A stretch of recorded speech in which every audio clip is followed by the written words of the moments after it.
This is Colin Cattell with Palisade Radio. This week we're bringing on a new guest to the program, none other than James Turk. James is the founder of the popular online precious metals dealer goldmoney.com and co-author of the book The Money Bubble, What to Do Before It Pops. James is also regularly a guest on Russia Today and several other financial shows, and is a well-known commentator on the financial markets. James, thanks for coming on the show. Thanks, Colin. Great to be with you. You know, physical ownership of one's assets is a major theme throughout your work. All of us in the gold community know that the Federal Reserve's policy of printing money will likely have dire consequences. Certainly gold and many other hard assets have risen dramatically in the past 15 years. Aside from gold and silver, however, where are you seeing asset prices rising substantially? I've heard you mention art and London real estate in the past. Yeah, exactly. There's so much money being printed by central banks around the world, not just the Federal Reserve, but other central banks as well. It has to end up somewhere. And a lot of this money is going into what are perceived as safe havens. So, for example, real estate in London, real estate in Singapore, they're perceived to be safe havens. So, prices have basically been rising and rising. Collectibles of all sorts, not only paintings and things like that, but antique automobiles. There are only so many old Ferraris out there. Central banks are not creating more old Ferraris. So, people who collect cars and, just people who are looking for safe havens are going into things like that.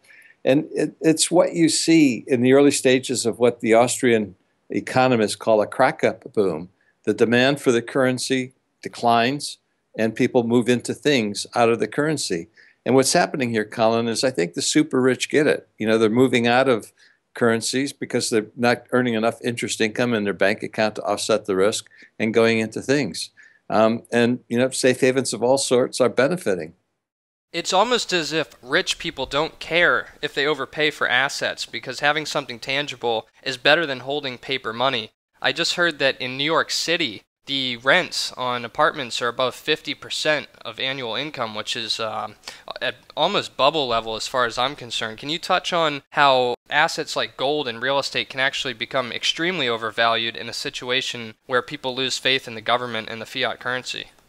Yeah, if people lose faith in the government and the fiat currency, the currency is overvalued, and tangible assets really won't be overvalued in that environment. You get a rush out of paper money and a rush into things of all sorts. I think we're probably seeing that in terms of the super rich who basically are exiting, money out of bank accounts and paying exorbitant amounts of money for paintings and things of that nature. I would just like to see some of that money moving more frequently and more rapidly into gold and silver. What do you think is holding back the price of gold and silver at this time? We've been in a downturn for over 2.5 years now. What do you see as being the catalyst for that turning around? Yeah, my own guess is that there's a lot of shorting of the precious metals, principally in China. There's a lot of financing deals that are being done where the borrower is actually taking a lot of risk. In other words, they're borrowing precious metals, selling that precious metals, and not hedging the price risk in order to get a lower interest rate. So it's like what happened back in the early 1990s up through, maybe up to the early part of early 2000s, where the mining companies were borrowing physical metal and selling it to the market and depressing the gold price. You're seeing a similar amount of that happening now in China, and I think that's been a big factor. The difference is that I think you're basically going to see a turnaround in that, so that the precious metals prices, the pressure that we're seeing on gold, should be ending. Do you expect a rubber band style effect where the price of gold will shoot up dramatically in a very short time period, or do you expect a slow rise over the next few years? My guess would be is it's going to come back quickly, simply for the reason that there's been so much downside pressure and gold has been so undervalued at current prices. So it could very well be a short squeeze. If it is a short squeeze, then you're going to have a rubber band effect. Your book is titled The Money Bubble, What to Do Before It Pops, and without giving away the entire book, what type of balance do you recommend to people to preserve one's assets or grow them as the money bubble gets closer? Yeah. Well, what the money bubble basically is people have generally lost sight as to what money is. You know, the paper that's circulating as currency, you know, the various national currencies, that's not really a money in the sense that it doesn't settle an obligation. You know, only tangible assets will pay for tangible assets. If I go into a shop and use some gold or silver coins to purchase a good or silver, the shopkeeper has no lingering obligation. He has no lingering risk. You know, he now receives a tangible asset in exchange for the good or service that he's giving up. But if you accept any national currency, you have payment risk, you have inflation risk, you have bank risks. And it's these types of risks that people are losing sight of. People are accepting those risks without realizing how severe those risks are. The risks of holding money in a bank today are quite large. The risks of inflation are quite large. The risks of various promises being broken by governments is also quite large. And I think that's what we're going to see as we move forward from here. That's will be the popping of the money bubble, where people will understand that, yeah, gold's been money for 5,000 years, and it remains money. And it's the recognition that it remains money will be the popping of the bubble. Can you paint a picture for the average, say, U.S. citizen as to the consequences or results of overcranking the printing press? What could life be like if people do not take these steps to protect themselves?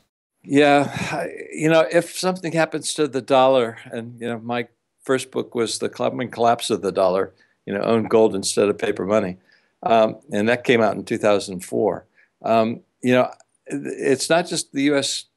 Citizens that are going to be affected. It's going to be everybody's affected because the dollar is the world's reserve currency. It's the currency on which everything else in the world is basically based. So my expectation is that what you're going to see is, you know, like 2008, what happened with the collapse of Lehman Brothers. A lot of promises are going to be broken, and it's not going to be just in the banking system, but I think it's the government, the U.S. government's own promises, because they've promised so much they can never possibly meet all of those promises. So, if, you know, the key is to not be reliant on the promises of others. To, you know, as much as possible, have your wealth tied up in real assets of all different sorts rather than the promises of others. If the money bubble pops, or when the money bubble pops, and people demand a new currency system, do you see gold filling that hole, or will the Chinese and Russian consortium currency become the new reserve currency, or do you see an emergence of private currencies? Do you have any way of knowing what might occur? Well, you can't predict the future. You can only look at what's available and try to draw some logical conclusions.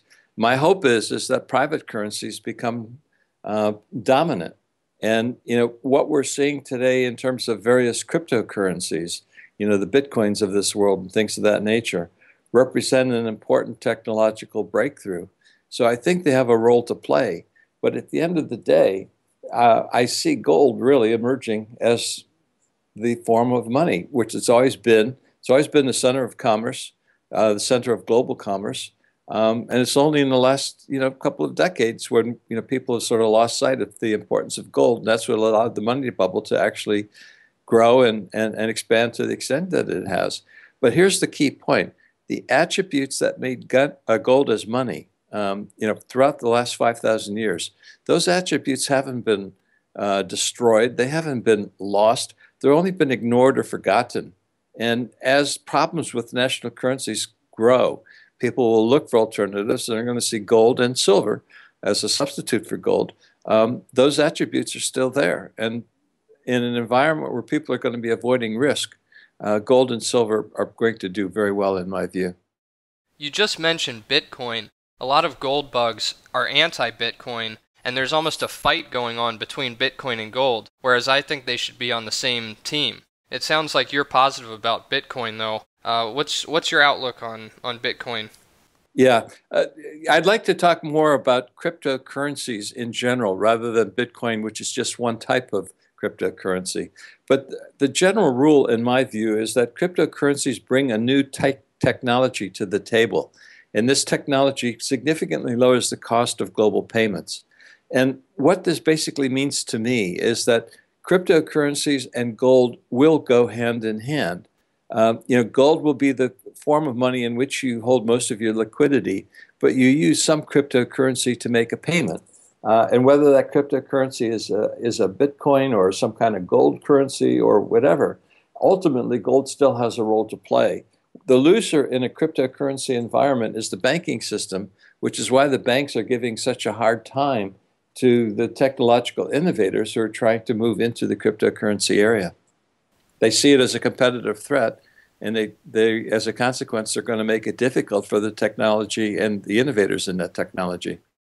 For people wanting to buy gold and hold precious metals, what are the best ways that you suggest to do that?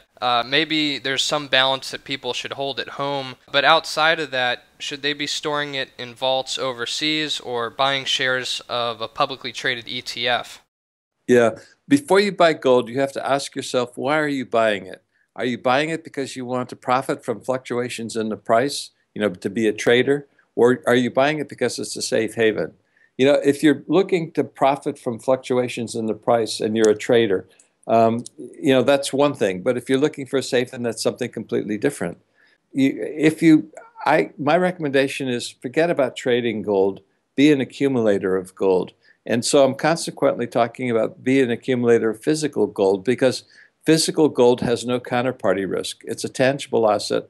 Its value is not based on any individual or any country or any central bank. It's based on the market perception. The gold has value because it's been money for thousands of years. And if you are buying physical gold, there are only two ways to do that. You buy it and you store it yourself, or you buy it and you have someone store it for you. And what it really comes down to, Colin, is everybody's personal choice. You have to figure out what the advantages and disadvantages are to you. If you buy it and store it at home, you have it at hand, but the disadvantages, it might be stolen. If you want to turn it back into some national currency, you have costs involved, inconvenience, and things like that. If you use professional storage, you don't have it at hand, but you do have liquidity. And so it's a question of really what suits everybody's individual purpose. My own recommendation is to have a little bit at home, but a lot of it just stored professionally for you in different parts of the world, so that you get global diversification. You get geographic diversification. You get diversification into different political systems and different political risks. On the point of diversification, do you have any of your money or interest in the mining stocks rather than gold itself? Well, I'm really just a bullion guy, because what I basically look at is gold is money, stocks are an investment. They're two different things. In a portfolio, you have cash and you have investments. Gold is your cash component. You compare whether you want to own gold or dollars or Swiss francs or British pounds or any of the other currencies, and clearly, gold has been the best performer over the past 12, 13, 14 years, since the beginning of the new millennium.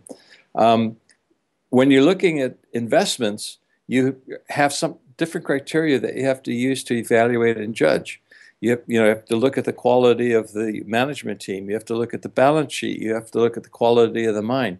You don't have those issues when you're dealing with gold. So, gold is money.